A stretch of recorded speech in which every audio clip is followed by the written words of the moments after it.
Today we will pick up where we left off last year.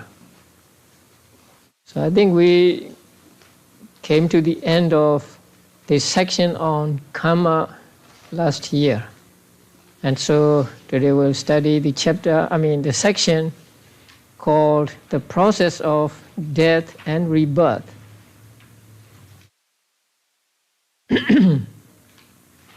First, the author mentions the four causes of death.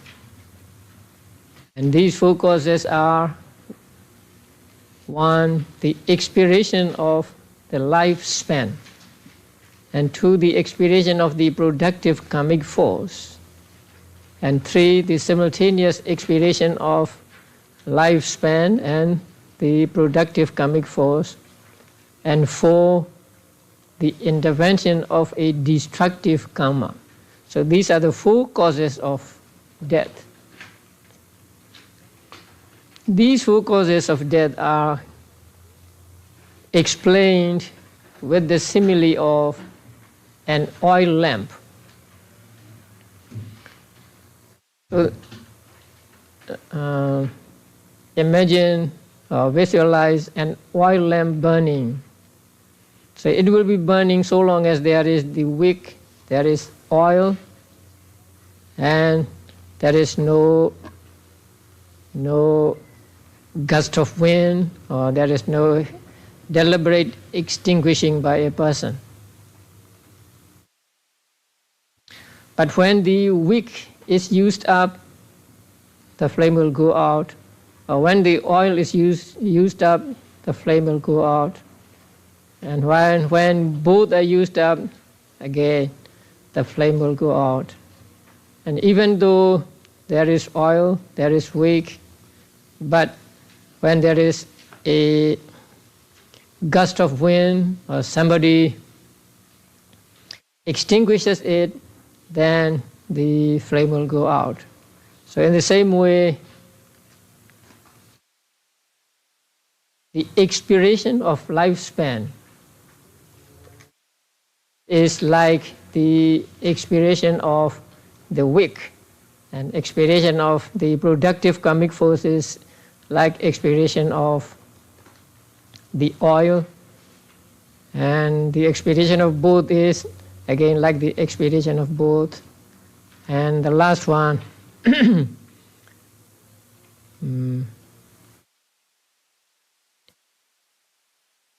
flame going out because of the gust of wind or somebody deliberately extinguishes, is like a destructive karma. So there are these four kinds of death. And death in Buddhism is defined as the interruption of life faculty included in the limits of one becoming or one existence. So jivitendriya or life faculty is important. And when it expires, a person is said to die. So when a person dies, both mental faculty and physical faculty disappear.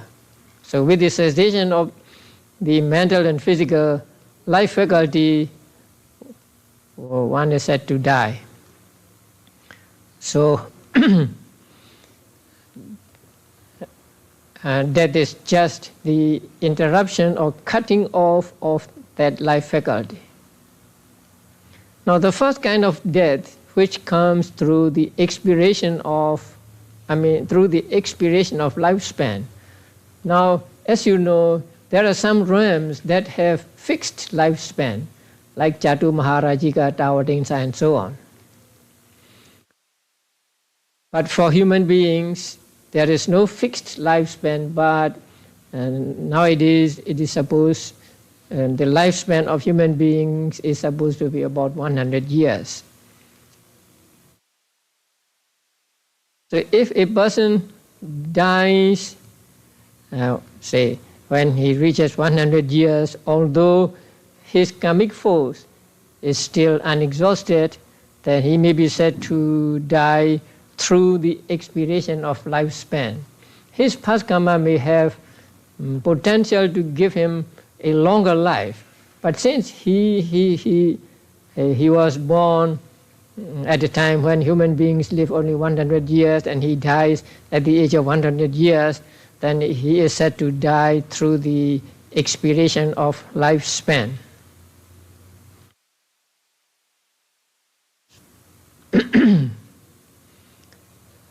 And for celestial beings and so on, their lifespan is longer than that of human beings. And when they die at the end of their lifespan, say for example for Chatu Maharajikas, if they die at the end of 500 celestial years, then they are said to die through the expiration of lifespan. And then in the manual there is a saying, if the productive karma is still not exhausted when death takes place through reaching the maximum age, the karmic force can generate another rebirth on the same plane or on some higher plane, as in the case of the Devas. Don't know where he took this from. So I have no way of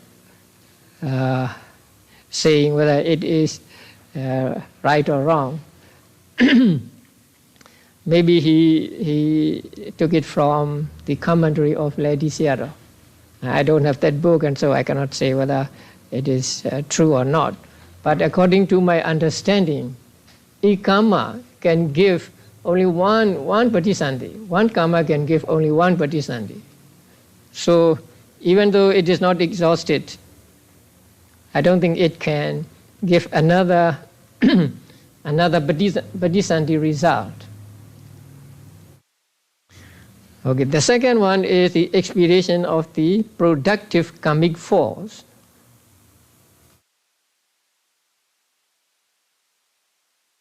Now this is death before the end of a normal given lifespan. For example, human beings are supposed to live 100 years now. If a person dies before 100 years, then he is said to die of the expiration of productive karmic force. So his karma in the past cannot help him to live up to 100 years. So he dies before he reaches 100 years. So in that case, he is said to die from expiration of the productive karmic force. So when a person dies through productive karmic force, his lifespan may not be exhausted, and also there are other favorable conditions for the prolongation of life. Although there are these conditions, and although lifespan is not exhausted, his karmic force is exhausted, and so he dies before he reaches the end of the lifespan. So that is the expiration and death through the expiration of the productive karmic force.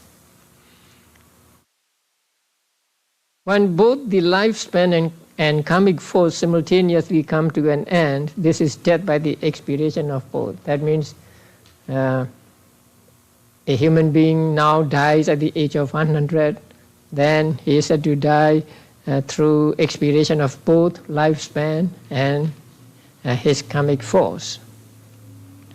And the fourth kind of death is through a destructive karma. A destructive karma can be the past karma or done in the present life.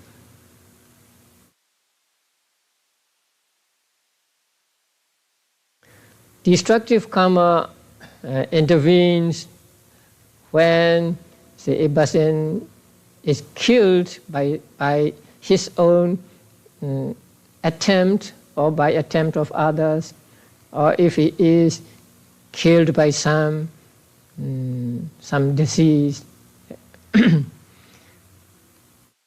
And also,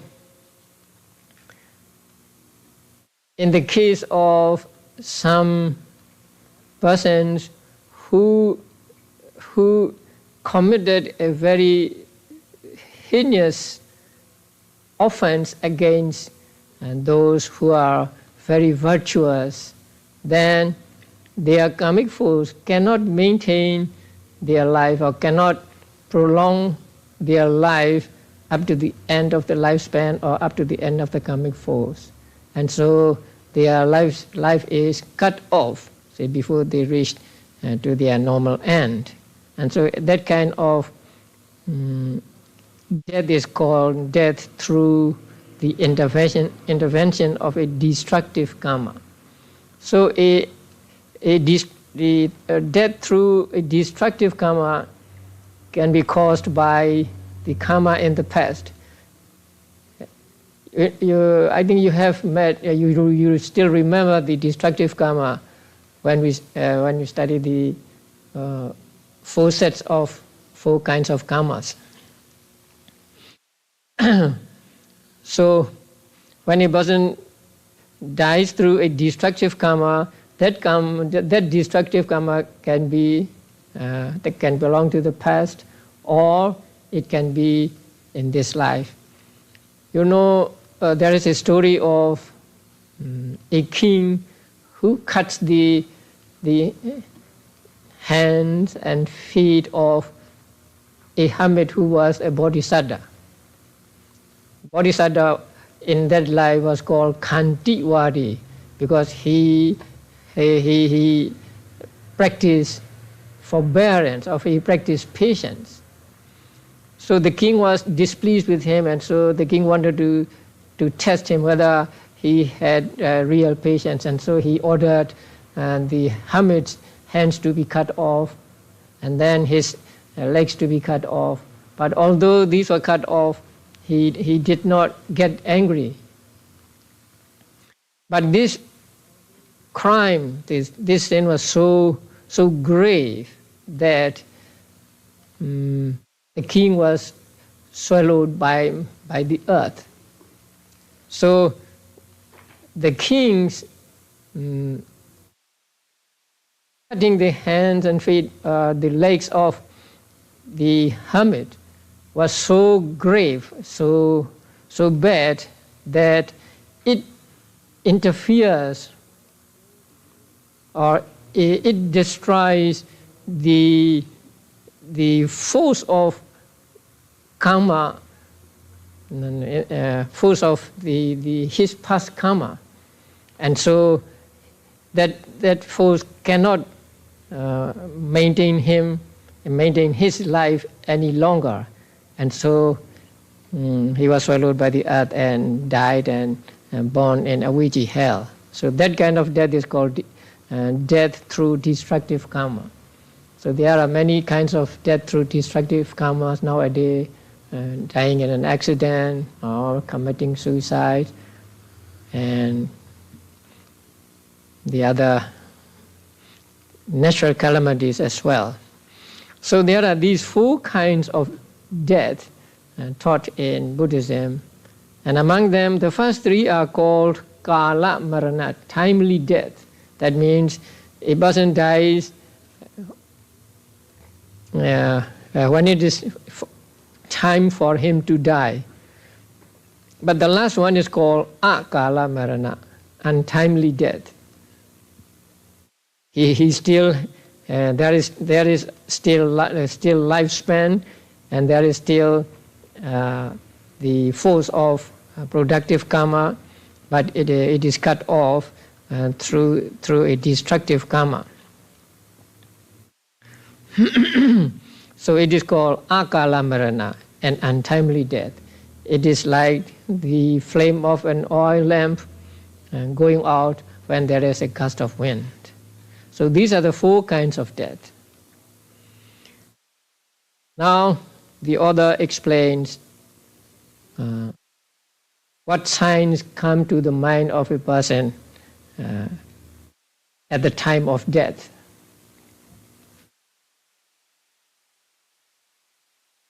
Now, in the case of those who are about to die, at the time of death, one of the following presents itself through any of the 6 sense doors. Now, when a person is about to die, then one of the 3 kinds of objects present itself to his mind through any one of the 6 sense doors, through eye, through ear, and so on. And that presentation of the object itself is caused by the force of karma. So it the object appears to the mind of a dying person by the force of karma he did in the past. That karma may be either kusala karma or akusala karma. And the 3 kinds of objects that appears to his mind at that time are 1, karma, and 2, the sign of karma, and 3, the sign of destiny. So any one of these present itself to the mind of a dying person. Karma is the karma that is productive of rebirth. So the karma here is productive karma that gives patisandhi result in the next existence. And the sign of karma means some objects that are apprehended previously at the time of the performing karma. That means the main object at the time of the performing of that karma, and also something that was instrumental in performing that karma. That means, let us call them secondary objects. So there are 2 kinds of sign of karma: the primary and the secondary, or the main and the secondary. Now, let us say, when the sign of karma is donating a monastery, let us say, then the monastery is the main object, and the furniture or something that are used at the monastery, and also giving alms and robes and so on at the monastery are called instrumental in performing the karma. So there are 2 kinds of sign of karma. And if it is, say, erecting a pagoda, then the pagoda is the main object, and the flowers and others, Buddha statues and so on, they are the secondary objects. So similarly, when it is an akusala act, let's say killing an animal, then the animal is the main object, and the weapons used in killing are called instrumental, or they are secondary objects. So in every sign of karma there can be these 2 kinds, 2 varieties, the main and the secondary. So in the text, that had been apprehended previously at the time of performing the karma refers to the main object, and something that was instrumental in performing the karma refers to the secondary objects. 3 is a sign of destiny, that is a sign of the state to be obtained and to be experienced in the immediately following existence. So immediately following existence is called destiny here. So that the sign of destiny means the sign of that immediately following existence. And there are again two varieties of sign of destiny. The one to be obtained and the one to be experienced. Now that means if a person is going to be reborn as a human being, the sign of destiny to be obtained is the wall of his mother's womb, and the sign to be experienced is his experience in the life of a human being. So if he is going to be reborn in a celestial state, then the celestial realm is the state to be obtained, and the celestial mansions, celestial nymphs, and trees and others are those that are experienced. And if a person is going to be reborn in hell, then the hell is the state to be obtained, and hellfire, and those who do torture to the inhabitants of hell are called the sign to be experienced in that existence or in that hell. So here also a sign of destiny is of two kinds. One is the main, and the other is also secondary. So the main is the existence of the realm where a dying person is to be reborn, and the secondary ones are those that he will experience in that life. So these signs, these three kinds of objects, actually one of these three kinds of objects present itself to the mind of a dying person.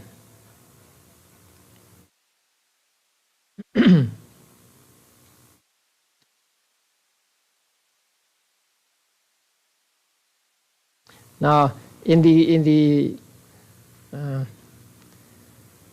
manual, say guide to paragraph 35, second sentence, it should be stressed that this object presents itself to the jhana process of the dying person, not to the death consciousness itself, though it is important. The death consciousness, the final citta in a lifetime, apprehends the same object grasped by the rebirth consciousness and bhavanga of the existence that is about to end. So these three kinds of objects present themselves to the jhana process and not to the death consciousness.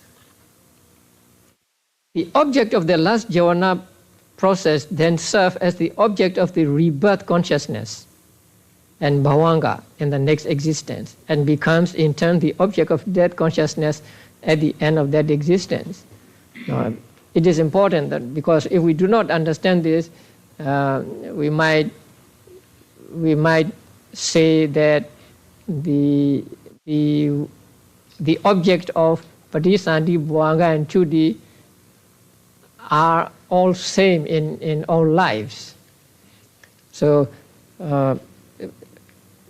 the karma or sign of karma or sign of destiny in one life will be the object of patisandhi, bhavanga, and chuti in other lives as well, and that is not correct. So here, as you know, in one life, patisandhi, bhavanga, and chuti have the same object, same identical object. Now when we look at the diagram, it will be clearer. So the object presented to is not to the death consciousness, but to the jhana process.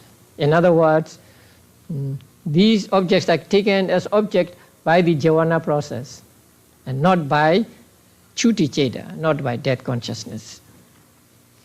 Okay, now, so a person who is dying, to the mind of a person who is dying, any one of these objects presents itself.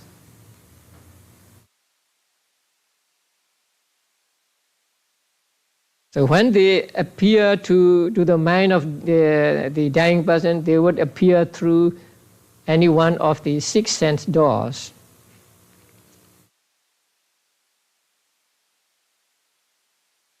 And they appear to the mind of the dying person through the force of the karma he did in the past. In the past mean in this life or in the past lives. Okay, now next paragraph. Thereafter, attending to that very object thus presented, the stream of consciousness continually flows, inclining mostly towards that state.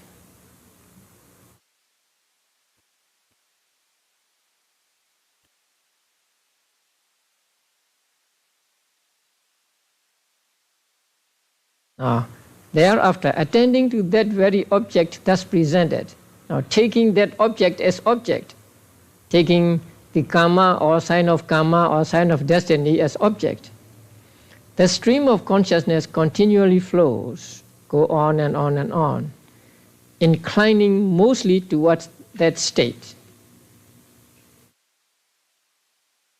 That means inclining mostly towards the state he is going to be reborn in.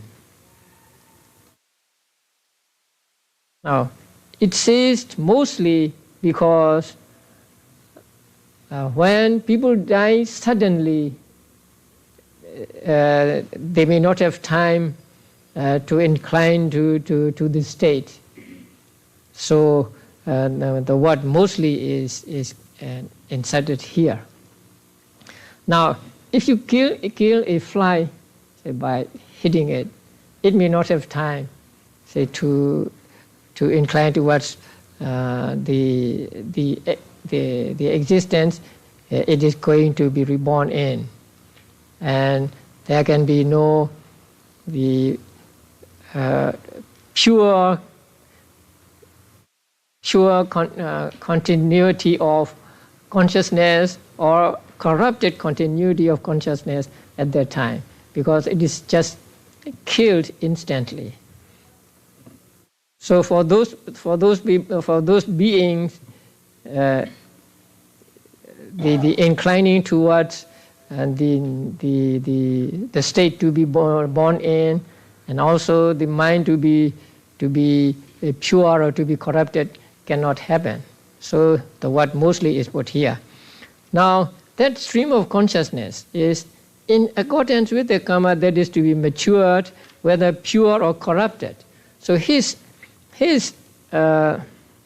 stream of consciousness will be pure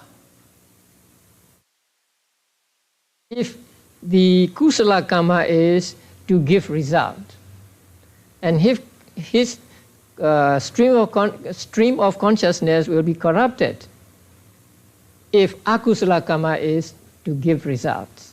So according to the karma which will give results, his consciousness, his stream of consciousness is pure or corrupted, and in conformity with the state in which one is to be reborn.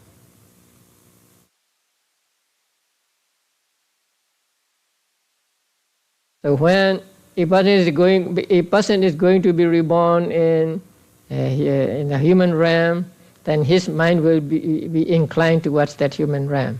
If he's going to be reborn in a celestial realm, then his mind will be inclined towards celestial realm. It is like your mind inclined towards a place where you are going to. Say you are preparing, packing things up to go to some place.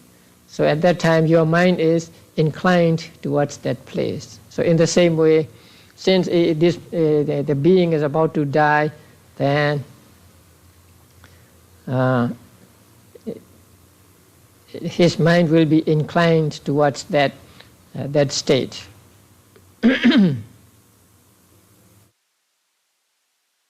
Now, attending to that very object thus presented, this is a general statement.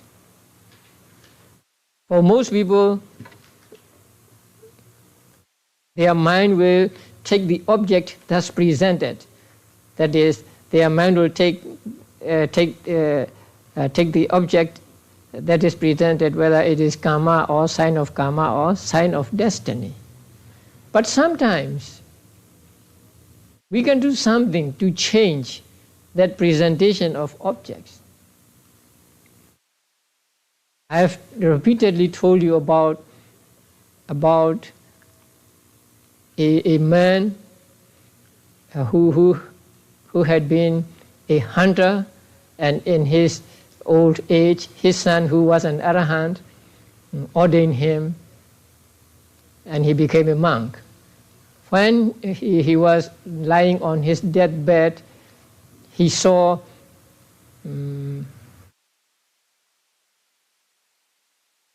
dogs running after him or surrounding him. So at that time, he was frightened, and he said aloud, get them away, or something like that. When the son heard this, he knew that the signs of nirya, the signs of hell, had occurred to his father.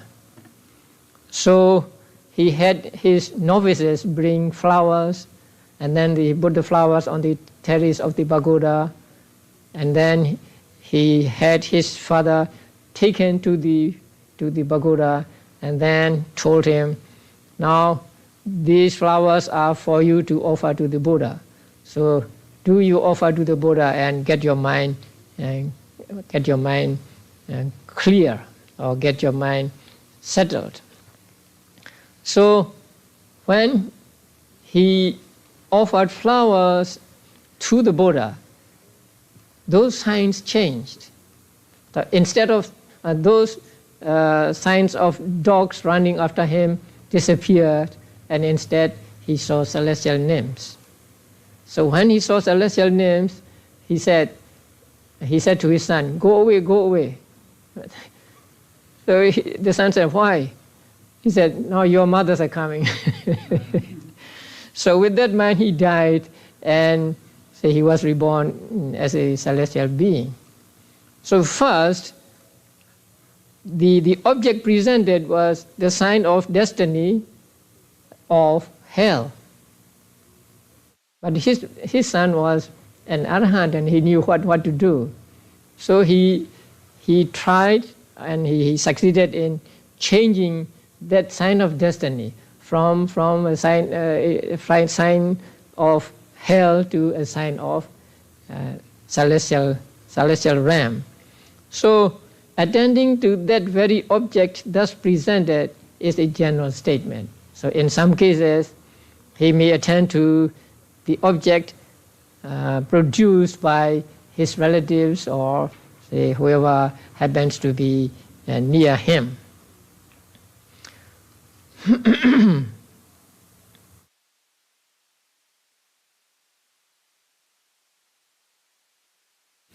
Or that rebirth productive karma presents itself to a sense door in the way of renewing. Now there are two kinds of presentation of these objects. The first kind of presentation of objects is caused by has to do with some karma he did in the past. Now this second kind of presentation, that rebirth productive karma presents itself to a sense store in the way of renewing, is the karma appears to him as though he were doing it at that time. So renewing means it becomes new again, and he feels as though he were doing that karma at that very moment. That karma may have been done years ago or even lives ago, but that karma which is going to give patisandhi result becomes so powerful that in his mind he feels that he is doing that karma again. So in the note it is said that the karma presenting itself does not appear as a memory image of something that was previously done, but it appears to the mind door as if it were being done at that very moment. So he feels as though he were doing that karma again at that very moment. So in that case, it can be, it is a karma which he experiences again at that time. So therefore, the presentation of the objects is two kinds. The first is just he remembers some his karma, or a sign of karma and sign of destiny appears to him. And the second one is he feels as though he were doing that karma at that moment.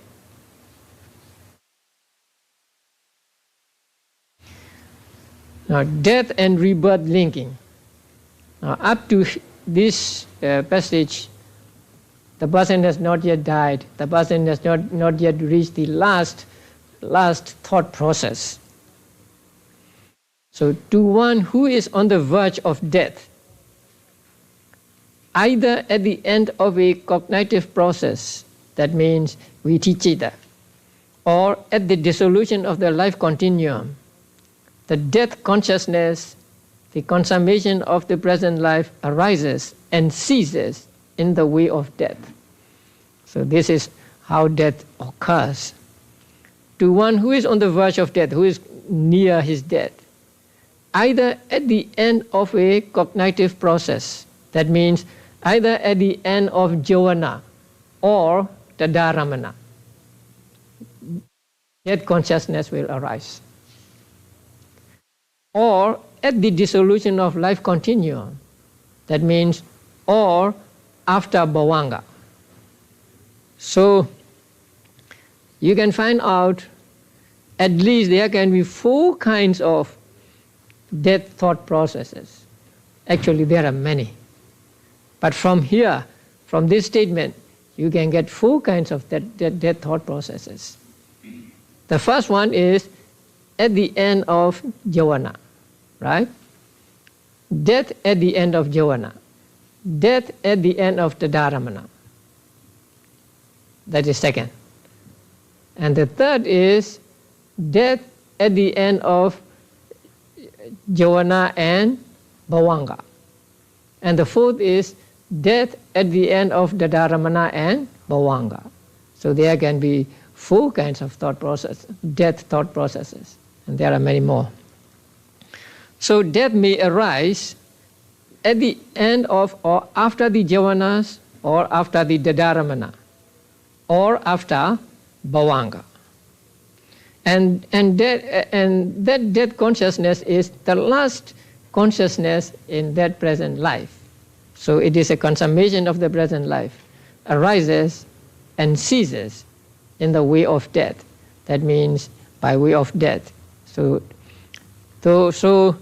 according to this teaching, death means arising and disappearance of the last consciousness in one life. Immediately after that death consciousness has ceased, a rebirth linking consciousness arises and is established in the subsequent existence.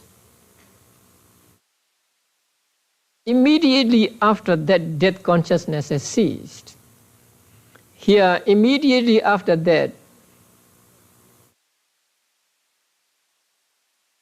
by these words, immediately after death, the author wanted to prevent the opinion that there is an interim life between two lives.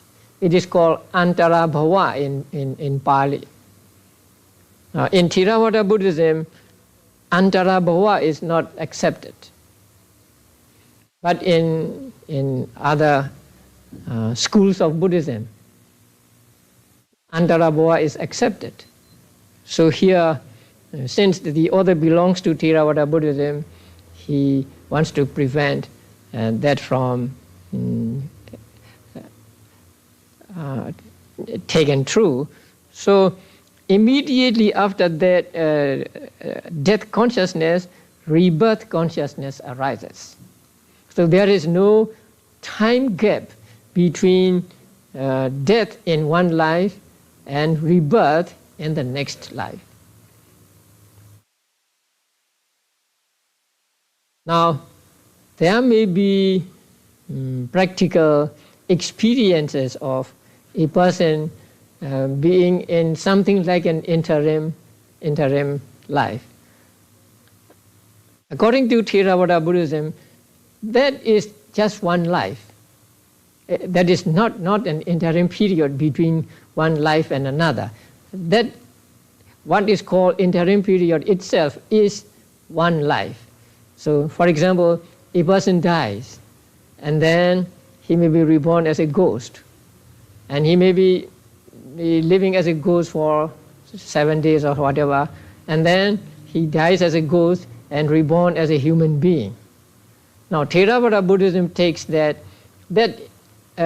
life as a ghost is just one existence, one bhava. It is not an interim period between one life and another. But according to the other schools of Buddhism, that period is said to be just an interim period. So they don't call it a life. Although the word bhava is used, say antara bhava. Antara means in between. So life in between. So immediately after, by the words, immediately after that, the author discarded the opinion that there is interim period between one life and another. So according to the teachings of Theravada Abhidhamma, death is immediately followed by rebirth consciousness. And as soon as rebirth consciousness arises, is in a new life. So, a rebirth linking consciousness arises and is established in the subsequent existence. As soon as the rebirth consciousness arises, he is already in a new life. Not that rebirth consciousness arises before the new life, and then when the new life appears, rebirth consciousness has reached its static stage or dissolution stage. So rebirth consciousness arises immediately after the expiration of death consciousness.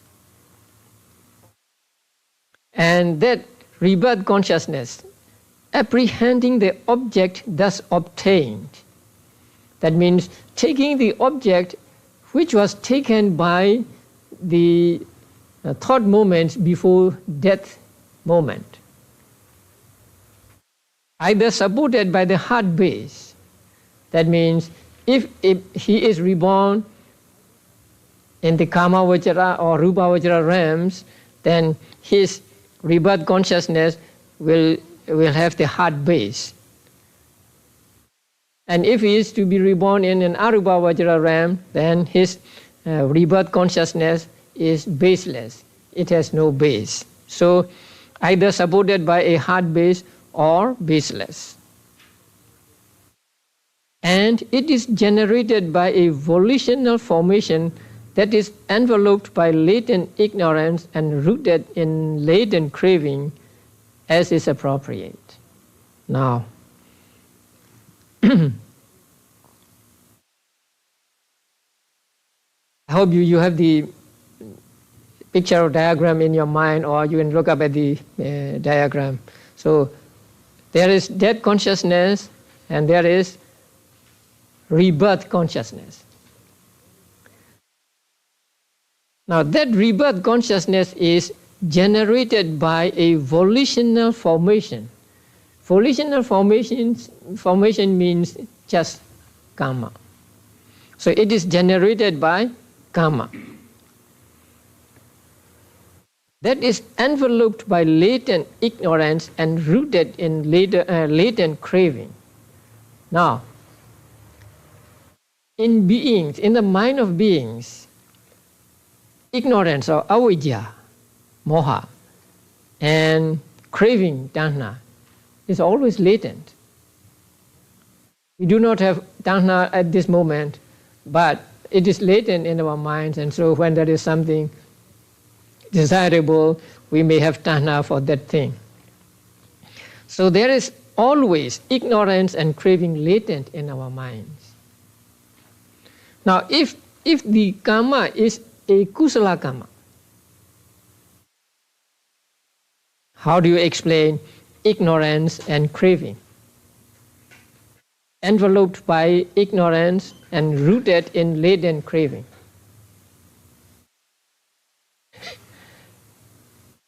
Actually, if it is kusala karma, it is not associated with ignorance and craving, right? It is not sampayutta with ignorance and craving. Although it is not associated with ignorance and craving, since ignorance and craving are latent, it is said to be enveloped by latent ignorance and rooted in latent craving. So here, with regard to kusala karma, their relationship is not association, not sampayutta, but decisive support, upanisaya. So by a kind of condition called decisive upanisaya, kusala karma is supported by ignorance and craving. So that means they do not arise at the same time. But because there is ignorance and craving, there is kusala karma. We do kusala because we have ignorance and we have craving. If we do not have ignorance and craving altogether, we do not acquire kusala, right? Like arahants. Arahants have eradicated all mental defilements, including ignorance and craving. And so whatever they do becomes just doing, just kiriya. So they do not acquire kusala. But we have craving and ignorance latent in our minds, and so not really understanding the true nature of things and being desirous of something, say we do kusala. We want to be reborn as a human being, we want to be reborn as celestial beings, and so we do kusala.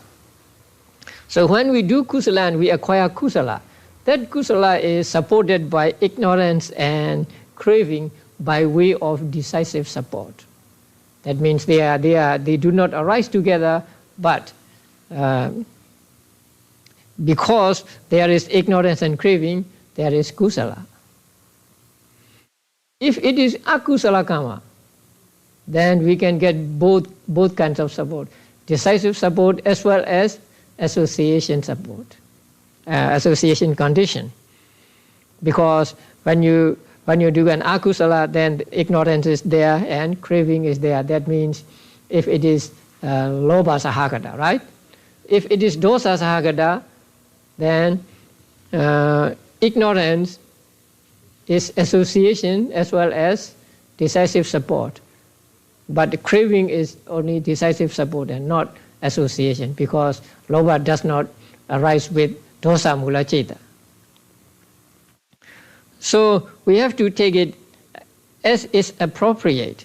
That means if it is a kusala karma, then the ignorance and craving support that kusala karma by way of decisive support. And if it is akusala karma, they are conditioned for akusala karma both by way of association and by way of decisive support. So the karma which is enveloped by latent ignorance and rooted in latent craving generates or produces the patisanti citta. So patisanti citta is a product of karma in the past. And that rebirth linking consciousness, so called because it links together the two consecutive existences, is conjoined with its mental adjuncts. This is nothing new, right? Consciousness is always accompanied by cetasikas. So this consciousness is called relinking consciousness because it links together the two consecutive existences, the old existence and the new existence. So it is called linking, patisanti. And it is associated with mental factors and acts as the forerunner to the connascent states as their locus of foundation. That means, this is also not new. You know, mind is, consciousness is said to be the forerunner of other mental states. And forerunner does not mean that mind goes in front and these cetasikas follow it, but it is called a forerunner because it looks like a forerunner, because it is chief. The cetasikas can arise only when there is consciousness. So consciousness is like a foundation, a place for cetasikas to arise.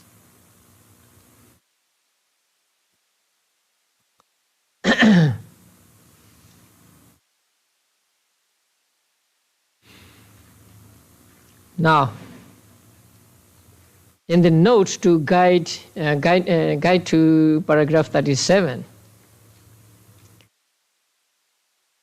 the last cognitive process begins when the bhavanga is interrupted, vibrates for one moment, and is then arrested. Now he is describing the process. Thereafter follows either a sense door process taking an object, some sense object, presenting itself at one of the 5 sense doors, or a bare mind door process taking as object either some sense object or a mental object presenting itself at the mind door. Within this terminal process, the jhana phase, by reason of its weakness, runs for only 5 mind moments rather than the usual 7. We'll come to that later also. Now, this process lacks original productive karmic potency, but acts rather as the channel for the past karma that has assumed the rebirth generative function. Now it is important. Now you know the death thought process, and there are jhanas in death thought process. Now the question is, which produces patisanti citta? Karma or cetana at the death thought process, or karma in the past? Is it the past karma that produces patisanti, or karma at the moment of 5 jhana consciousnesses? Yeah? No, so here it is said, the process lacks original productive karma potency. So actually, we do not call the cetana associating the 5 thought movements karma, because it does not. They do not constitute karma, because it is too weak to be productive of Patisandhi. So they lack the original productive karmic potency, but acts rather as the channel for the past karma that has assumed the rebirth generative function. So they are supporting karma. You know, there are a productive karma and supporting karma, right? And obstructive karma. So the karma in the past is productive karma, and the karma at the moment of death, or at the moment of death javana process, is supportive karma. So they act as just a channel for the past karma to give the result as patisandhi. Following the javana stage, 2 registration chetas, the dharamana, may or may not follow. In some cases, the bhavanga may follow the last process chetas. Then, as the very last cheta, the death consciousness arises, performing the function of passing away from the present life. With the ceasing of the death consciousness, the life faculty is cut off. So, with the cessation of death consciousness, life faculty is also cut off. Then the body remains a mass of inanimate material phenomena born of temperature or uttu, and continues as such until the corpse is reduced to dust. So it is how death occurs.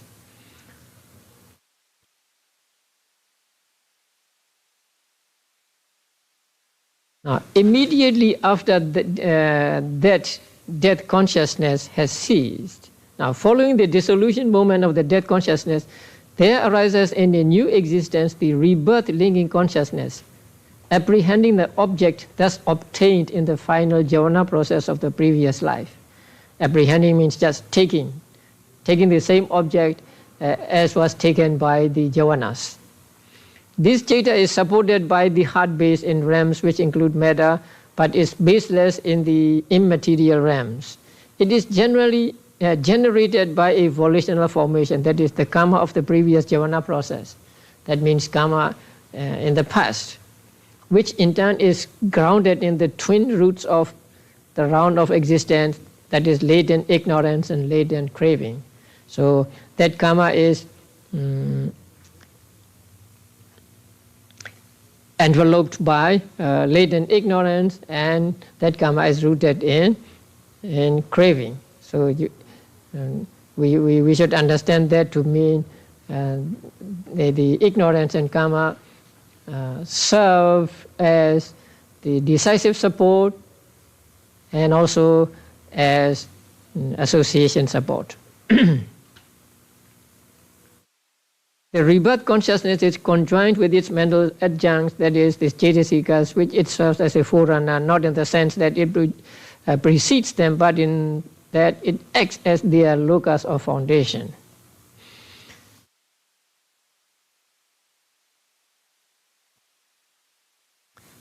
So, the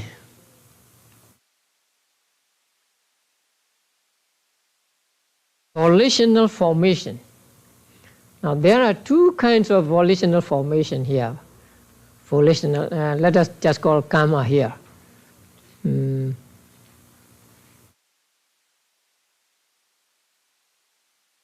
One that is done in the past,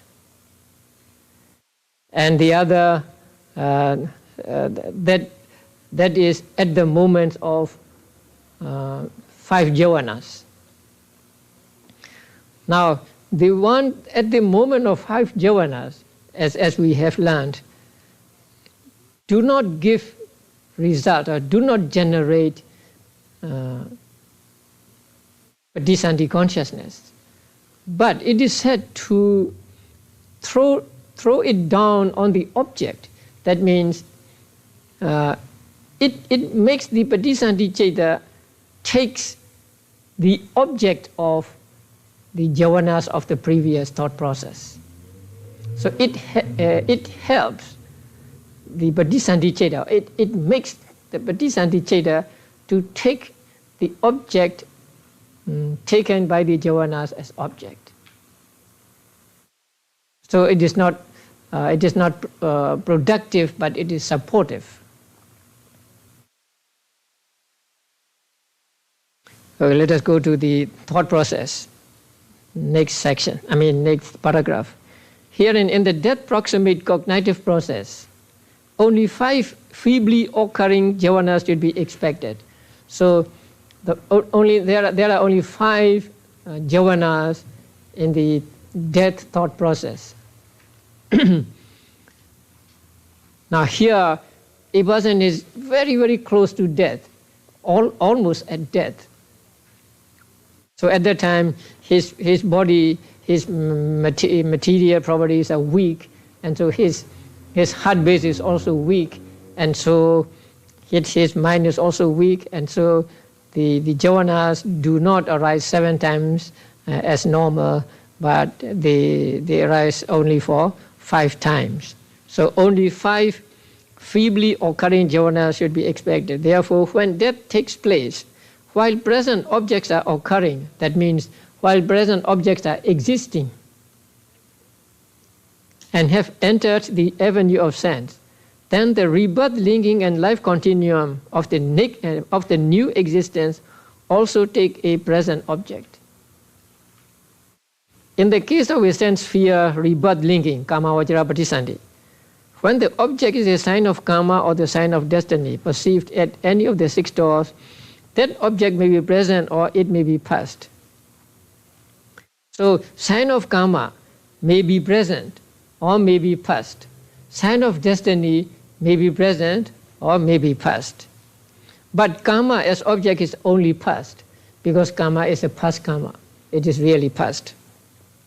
And it is perceived only through mind door.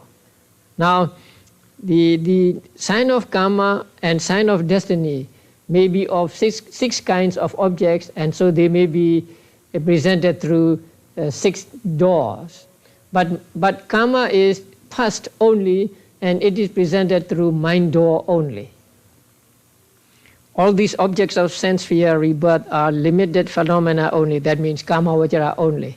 So whether it is karma or it is sign of karma or it is sign of destiny, it is kama vajra object. I hope you remember the objects divided into kama vajra object, mahagata object, and lokutra object, right? So kama vajra cheta, cetasika, and rupa are called kama vajra object. And rupa vajra and arupa vajra cetas are called mahagata object, and nibbana is called nibbana object. So the object of the kama vajra patisandhi is kama vajra object.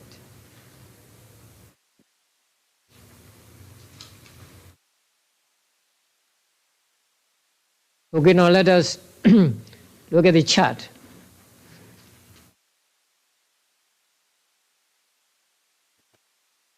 So this thought process is just one of many death and relinking thought processes. So please do not take it to be the only death thought process. And it is for a man who dies in a Kamavajra realm and who is reborn in Kamavajra realm. And in this example, the Gati Nibbida is taken as object. Kama Nibbida. Kama Nibbida is taken as object. So it can be Gati Nibbida or it can be Kama. But here, say Kama Nibbida is taken as object.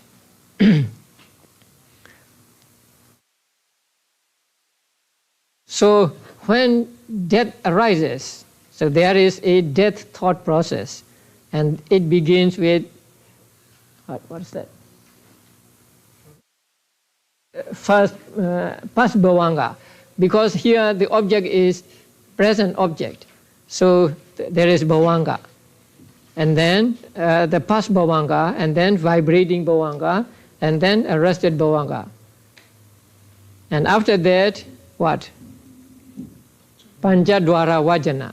So the mind turning towards the object, and then sampadechana, and then santirana, and then uttapana, determining, and then 5 jhanas. And after the 5th jhana, there is what? Chuti, death consciousness. That is the end of one life. So immediately after death arises relinking or Padisandhi consciousness. And after Padisandhi consciousness, there are 16 or 17 moments of bhavanga. And after the bhavanga, there is another thought process beginning with manodvara vajana, so mental thought process, manodvara vajana, and then 7 moments of jhana, and then bhavanga again. So this is a thought process of death and rebirth, or how death and rebirth occurs. Now, is that Padisandhi? In the first life? Yeah.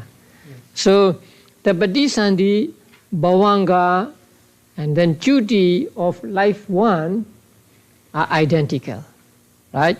So if the object of Padisandhi is kama, then the object of bhavanga through life is kama, and object of death is also kama.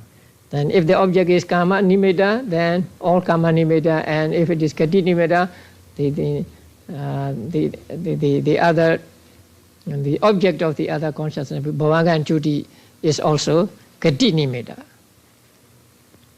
But in the death thought process, beginning with what? Panchadwara vajana, right? Yes. Beginning with Panchadwara vajana, they take the present visible form as object here. And so jhanas also take the present visible object as object.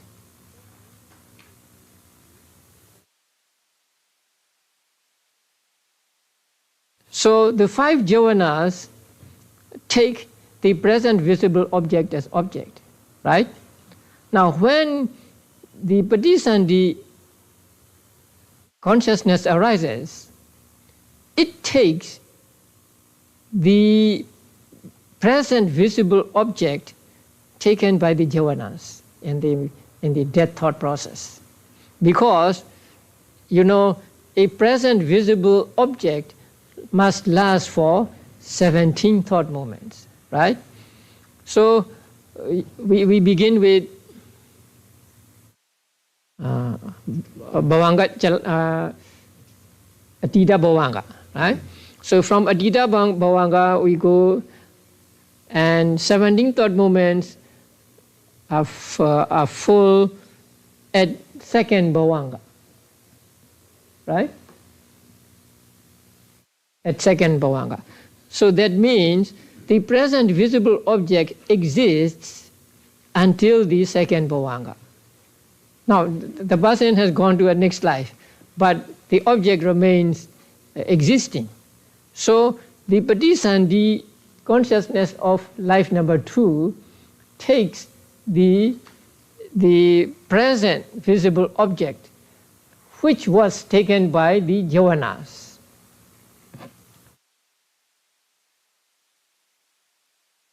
And at bhavanga 2,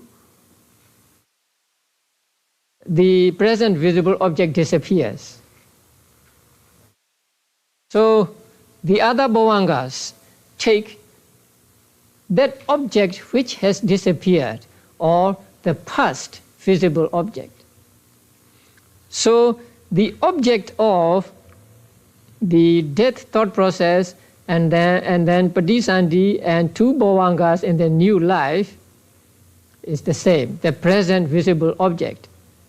But the object of bhavanga 3, so on, until bhavanga 16 is the past visible object. And since the visible object is the object of Patisandhi, in life number 2, the Bhavangas and Chudis will also take that visible object as object.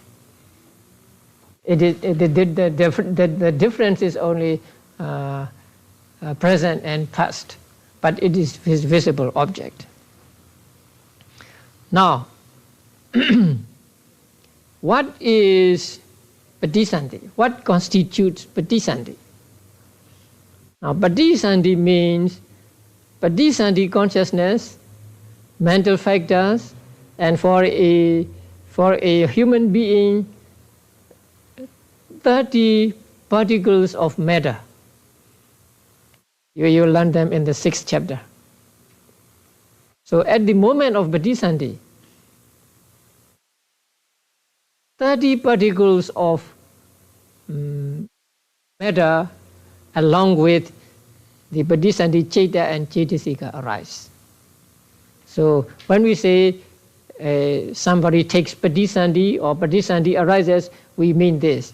Patisandhi Chaita and the Chaitasikas going along with it, and the 30 particles of matter which are produced by karma. Now, matter, there are 4 causes of matter. So you will learn them in the 6th chapter. Karma, consciousness, weather or climate or temperature, and food. So they are the 4 causes of rupa, 4 causes of matter. So at the moment of Patisandhi, the material properties that arise are the result of karma. So what we call rebirth for human beings constitute Chaita, Chaitasika, and Rupa born of karma. These 3. Now, the first thought process in the new life, beginning with Manodvara Vajana, and then 7 javanas, and then Bhavanga again. Now, they take the new life as object. So the object of the first thought process in new life takes that new life, what we call Patisandhi, as object. And then Bhavanga and others take the Kama or Kama Nimitta or Gati Nimitta as usual. So,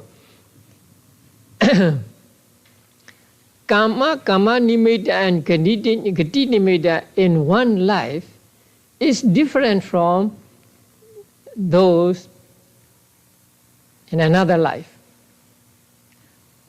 Although the name of the object is called Kama Nimitta and Gati Nimitta, they are different. They are different in their in their objects. They are different in their essence. For example, say the not in this diagram. Say the object of Patisandhi in life number 1 is akusala karma, but the object of Patisandhi number 2 can be kusala karma. Although they are karma, they are different. The same with the object of Patisandhi number 1 may be a sign of karma, but the object of Patisandhi number 2 may be sign of karma, other sign of karma, or sign of destiny, or karma.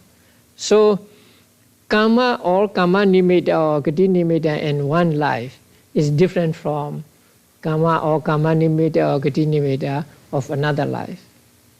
So there is always difference in Kama Nimitta and Gati Nimitta in every life.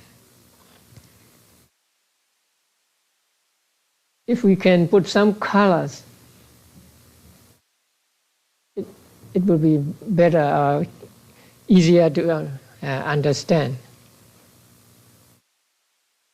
I put the colors on my sheet and I left it at home. So, if you know the life number 1 and number 2, then you know life number 3, 4, 5, and so on. They go like this. So what is important in this thought process is patisandhi is not the result of duty. That we must understand. Many people fall into this error, and they think that patisandhi is produced by duty. Actually, patisandhi is produced by karma, right? Which karma? Karma in the past, not even karma at 5 jhana moments. It is produced by past karma. Past karma means it may be in the long past, or it may be just close past. That means it may be karma acquired before that thought process. Before that process arises, there are other thought processes going on and on, like a stream of consciousness, right? So at those times, there is karma. So that karma is also past, not present. So patisandhi is produced by past karma, not produced by chuti. But we can say that patisandhi consciousness is conditioned by chuti. And that condition is proximity. It is called proximity condition. In other words, giving place to. If that consciousness does not disappear, patisandhi consciousness cannot arise. So that consciousness is a condition for patisandhi consciousness to arise.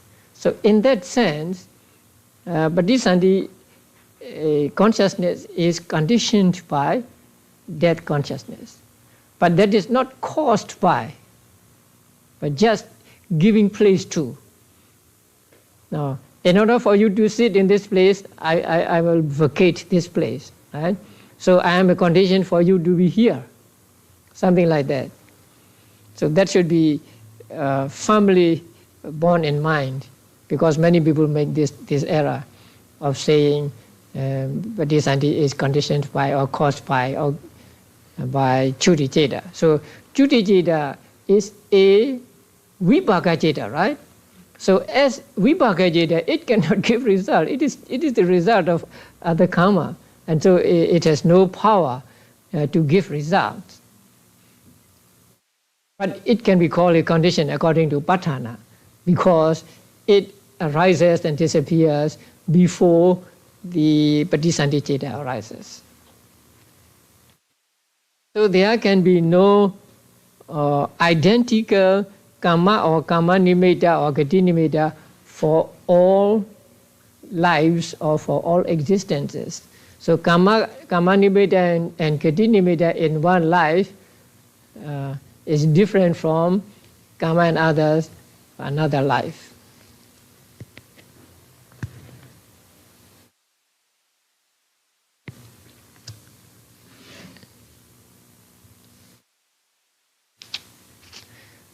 Now, I want you to turn to page 224, about the middle of the page. Let us just read in the paragraph beginning with, in the case of a sense sphere, rebirth linking, etc. If the object of the rebirth consciousness is a karma, then it is necessarily past and must be a mental object apprehended at the mind door. It is presented through mind door.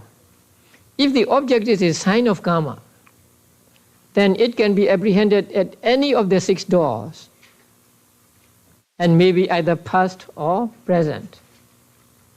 Until this, it is okay. In the case of the sign of destiny as object, gati nimitta, different teachers advance conflicting interpretations. Some commentators, including the author of the Vibhavanitika, holds that the sign of destiny is necessarily a present visible form, visible object, apprehended at the mind door. So according to that tika, the sign of destiny is a present visible object, and it is taken through mind door, not through eye door. So you do not see the sign with your eyes, you see the sign with your mind. They interpret Acharya Anuruddha's statement, that means the statement of the manual in the text as meaning, when the object is a sign of karma, it may be perceived at any of the 6 doors and may be present or past. When it is a sign of destiny, it is perceived at the 6th door, that is the mind door, and is present. Now, in the original Pali, cha dwara gahidan, the word cha dwara gahidan is used. So this word can be literally, this word means apprehended by or taken by 6 doors, but it can be interpreted to mean by the 6th door also. So the Vibhavanitika takes it to mean 6th door. So according to Vibhavanitika, the Gati Nimitta is always present visible object presented through mind door. Other commentators, including Lady Sayādaw, reject this interpretation as forced and too narrow. They argue that Acharya Anuruddha must be taken at his word, as holding the wider view that the sign of destiny can be past or present and may appear at any of the 6 doors. So according to these teachers, Gati Nimitta is the same as Kama Nimitta. It can be of six kinds of objects, and it can come through 6 sense doors. Lady Sayādaw asserts that when the Abhidhammattha texts commonly speak of the sign of destiny as a present visible object appearing at the mind door, this is said by way of its usual manifestation, but does not mean that it does not become manifest in other ways, for example, as the groans of those in hell, or as celestial music or fragrance, etc. So Gati Nimitta may be not visible object only, it can be audible object, or it can be smell, and so on. Now, there is a story of Dhammika Upasaka in Dhammavaddha. So when he was about to die, then the sign of destiny appeared to him. And that sign of destiny was the chariots from six Deva Lokas, asking them to get into their respective chariots. Say, please step into our chariot, we will take us to our realm, like that. So he saw those signs. And he also hears, because those devas are inviting him to step into their own chariots. So their Gati Nimitta is not only visible object, an audible object is also Gati Nimitta. And he may have smell of celestial flowers and so on. I don't know that.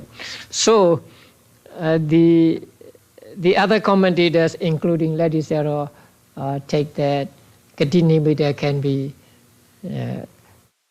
not only visible object, but also object, and it is presented through any of the 6 sense doors.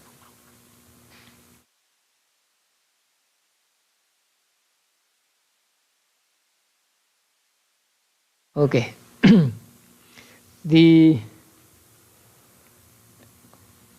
In Abhidhamma, or in the teachings of the Buddha, There is no transferring of anything from one life to another life. Now, the Bodhisattva arises, right? And that arises as a result of the karma in the past. And it is not something carried over to the next life. This is what Abhidhamma teaches. So there are similes to explain this, right? The simile of an echo, the simile of a lamp, and the simile of a seal. That means Bodhisattva arises not without cause. But Bodhisattva is not the cause. It is the result of the cause. So when you shout into a cave, then the echo comes back. The echo is not your voice, but without your voice there can be no echo. So in the same way, Bodhisattva is not, it does not belong to the past life, but it comes into being because of something in the past. So it comes into being out of nothing. Now it does not come into being out of nothing. And the same as the oil lamp. So you light your lamp from another lamp. So the flame you get is not the same flame as the other one, but that flame comes into being not without the flame in the old lamp. And also the seal. So when you put the seal on the paper, then there is an impression of seal there. So that impression is not the seal, not the seal transferred to the paper. But without that seal, there can be no impression. So in the same way, what arises in the new life is not totally disconnected with something in the past life. But not any one of the past life is carried over to next life. So that is how we explain this. So whatever arises at the moment of patisandhi is, according to this teaching, the result of the karma in the past. Not something taken over to a new life. But there is a kind of continuity going on, and so in conventional terms we say a person is reborn. Even we say the bodhisattva is reborn as a king, a bodhisattva is reborn as an animal, and so on. But actually, there is no bodhisattva reborn as a human being or as a deva or as an animal, because nothing from the past life is taken over to the next life. But something in the past life causes something in the new life to arise. And since it is the result of the cause, it may possess some qualities of the cause. Not that the qualities are taken over, transferred to the next life, but the result themselves, like say when you grow a mango tree, then you get the mango fruit. So in the same way, the result in the next life is similar to the cause in the past life. So this is how we should understand this life and next life.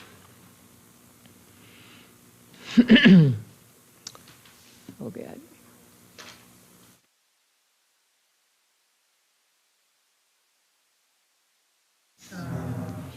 Now you may have many questions.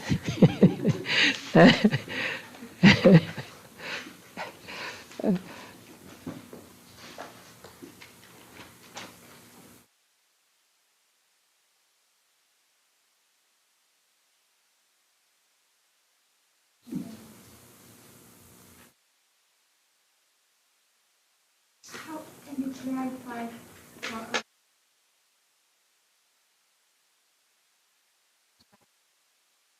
not carrying over into this? Yeah.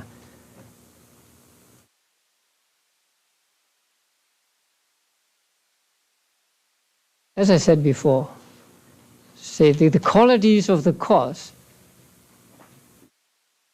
are produced in the effect. Not that the qualities are transferred, but they are produced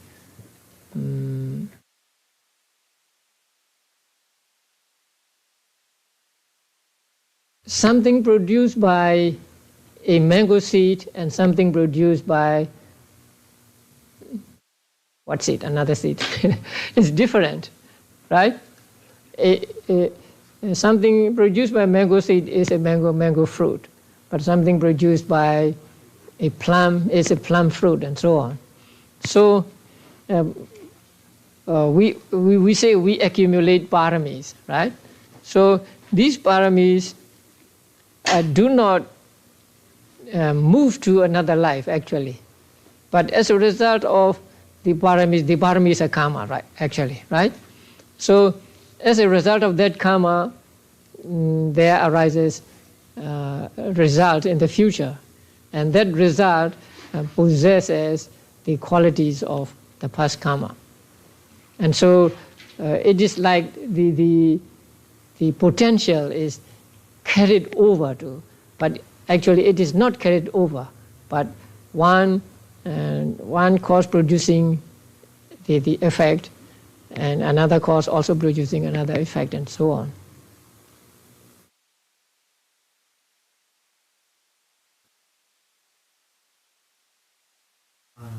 During your lecture tonight, you referred to craving and Ignorance. I can understand how craving can be latent. I might like chocolate, but if I don't see it, I won't think of it. If I see the chocolate, then I'll want to eat the chocolate. But the idea of latent ignorance is harder for me to grasp. Desire has a positive aspect, but ignorance means the lack of understanding. It's hard to understand how you could have a latent negatively operating. Ignorance means not just absence of knowledge. It is understanding wrongly. So it has the characteristic of covering up the true nature. Because this covering up of true nature is with us, we fail to see the true nature of things. And so it is said to be with us, I mean, not all the time, but it is said to be with us always. Always means it is like a background or underlying phenomenon, underlying Dhamma. So, as my seeing chocolate creates the desire for it, what it takes the latent craving, latent tanha, and turns it into actual craving, what sparks latent ignorance to become actual ignorance? The tendency to not understand the true nature of things is latent. It is called latent ignorance. And real not understanding the true nature is, what do you call that? Pariyutthana, right? Existing or present. Now there are two, you know there are three layers of all mental defilements. Latent, and then coming up, let us say coming up, and then transgression. Transgression means you act upon it. For example, you have the latency of dosa, I mean anger. You can get angry when there is provocation, but at this moment you have no anger. So anger is latent in you. But when you become angry, then angry comes to the surface. So that is called pariyutthana, surfacing. And depending on anger, you may act. You may hit a person or you may kill a person through anger. And so that hitting or killing is called transgression stage. So there are 3 stages. When you are doing something some meritorious deed, there is no ignorance, no not understanding in your mind. But since it is latent, it is very deep in your mind, you have the tendency to not understand things. So when you really don't understand and understand it wrongly, it becomes moha, ignorance, surfacing.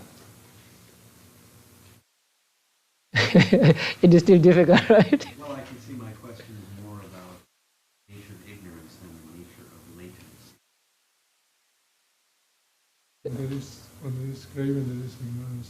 Yeah, craving is always accompanied by ignorance. Ignorance accompanied all 12 akusala chetas. Because we do not understand the real nature of things, we are attached to these things. We want these things. If we really understand the true nature of things, that they are impermanent and so on, we will have no craving. So, when we have liable to crave things, so it is in the stage of latency, and then when we really are attached to things, then it becomes surfacing. It is called kilesa at that time. And when it is latent, it is called anusaya. And the anusaya of ignorance is always with us, means we always have this tendency to not understand the true nature of things. And that is why we have to practice meditation and try to dispel or avoid this not understanding. So when we do not understand something, or we understand it as permanent and so on, then it becomes the real ignorance. So it is always with us until we become arahants. So when I do a meritorious deed with the goal to be reborn in a celestial being, because my understanding that does that combine, I think that is craving for a better.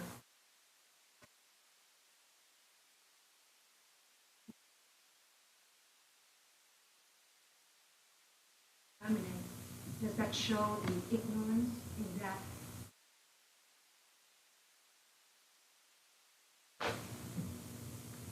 Because if I understand correctly, I would realize that even the highest celestial realms would have an ending from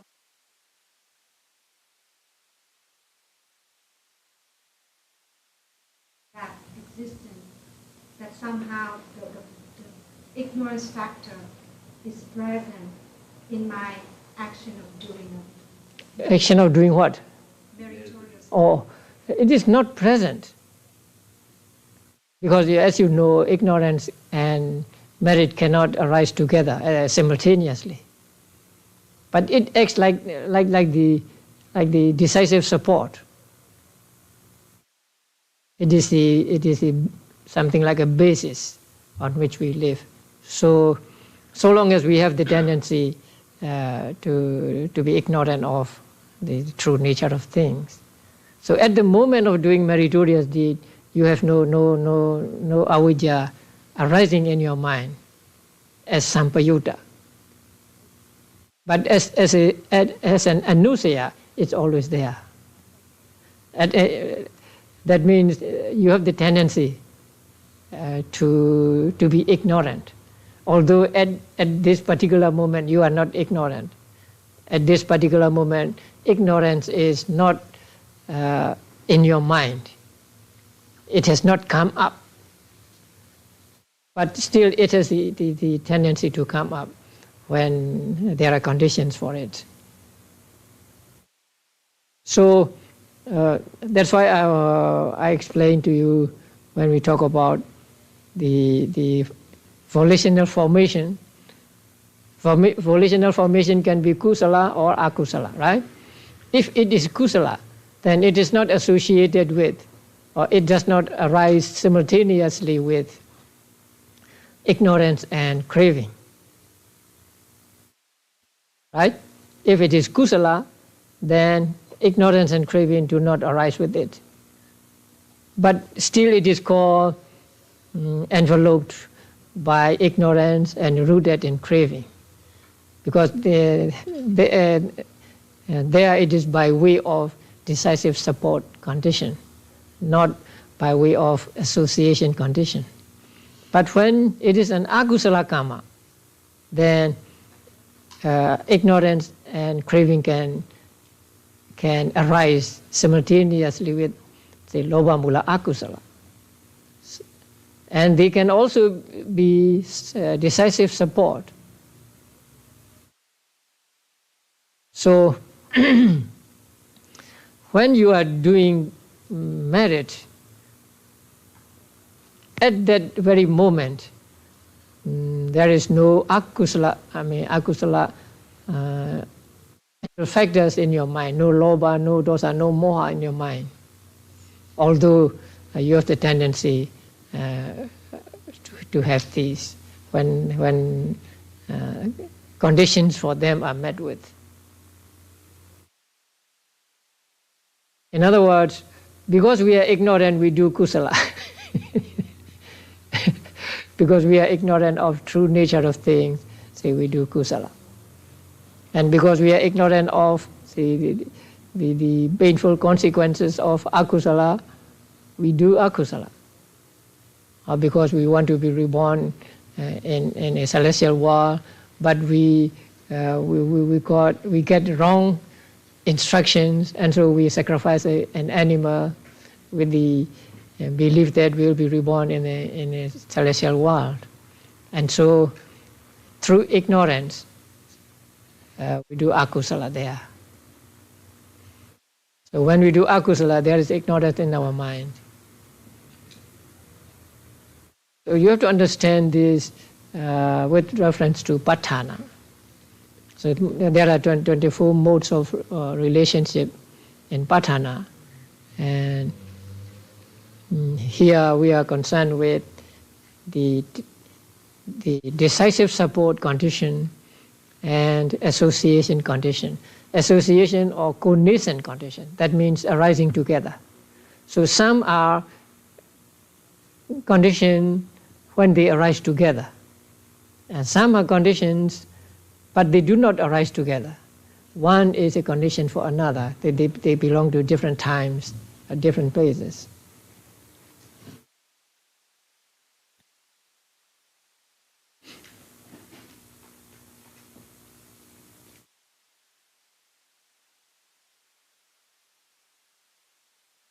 In the human realm, we have the body and we have the mind. And so the mind and thought process is just a series of chapers. What form does karma